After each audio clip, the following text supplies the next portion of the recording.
Hi everyone, and welcome back to Bryan's Business World. Today we're going to be talking about advisory boards. More specifically, what is an advisory board and how can it help you as an entrepreneur? So let's start with the basics. What is a board of advisors or an advisory board? Usually it is a collection of non-paid quote-unquote experts who assist the entrepreneur in building his or her business. Okay, so let's dig into that definition a little more. Who are these quote-unquote experts? They can be many different people on your advisory board. It can be business professors. They could be business consultants in the type of business you're looking to establish or build.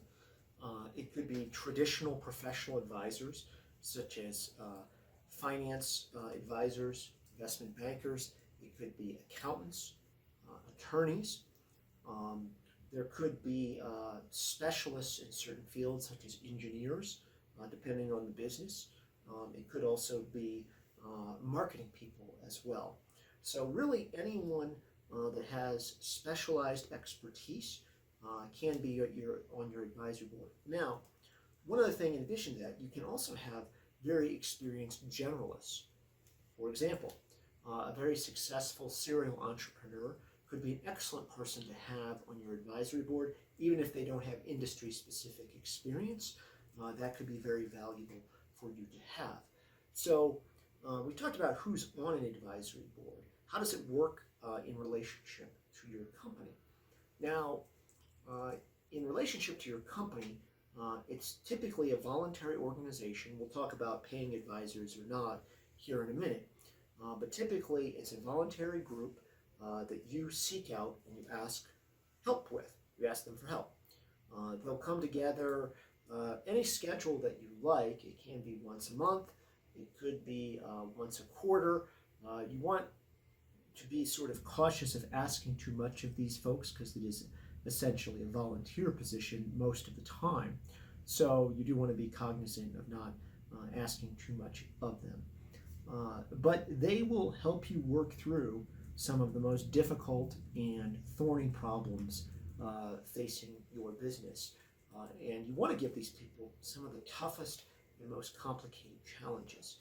Now, they can also be, sometimes among the board of advisors, maybe investors in your business. And that can be a great way to involve investors, and they can see how you're utilizing their dollars, and that they're having a sense of participation, but not too much participation. They're not too much into the weeds. So among your board of advisors, there may be investors. That would be fairly common, actually. Now, I want to just have a point of clarification here. The board of advisors is not the board of directors. There's generally not legal responsibility associated with the position, as there would be in a director or officer position. So they're not members of the board of directors.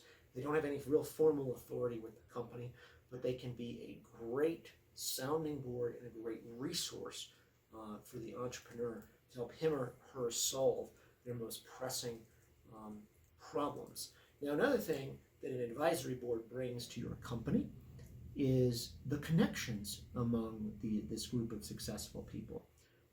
You might have a famous business school professor on your board of advisors. That individual may know a number of people in private industry or even in the public sector that could be of great assistance to you. They can foster introductions. You get to capture the networks of everybody that is on your advisory board by doing that, which is a huge force multiplier for you as the entrepreneur. It can be a huge resource. When you recruit a board of advisors, how is that done? Very simple. You have to have the courage to ask. Many people are very flattered to be asked to be on a board of advisors. The first question from anybody's mouth who is successful is, what is the time commitment? So you want to make sure you have that right off the bat. You can tell them, we meet here, here, and here. This is the type of time commitment you'll be having. in that sort of thing. You also may want to clarify in this day and age, is it in person or virtually? So that may even give you a more ability to attract people to your board of advisors if virtual meetings are available. With that being said, I'm a fan of the virtual world and do like remote work, but there can be a dynamism and a spark of in-person meetings that is difficult to replicate online. So if you can talk your board of advisors to getting together with you in person, that's probably the best way. But joining remotely or having it remotely can be another way to make things work very well in today's world. So those are some of the things that can be a great mechanism for you to do what I call a quasi-team building. In one of our other episodes, we did mention about when an entrepreneur should begin to build a team.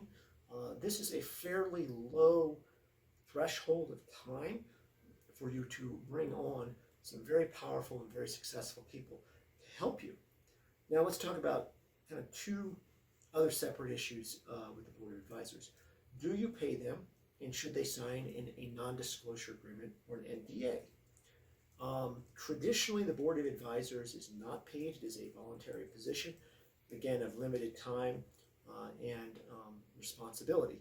You can pay them, and that has been done, but typically it's not a traditional arrangement with it.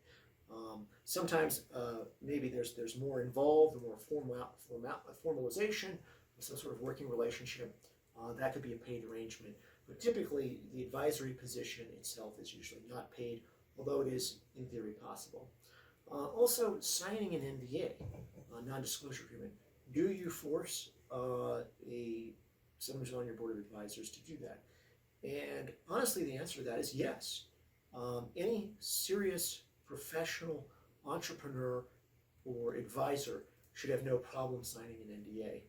The other thing, many of these people have multiple and different commitments. They may serve as a board of advisors for many different companies. They may be on the boards of directors for a number of different companies.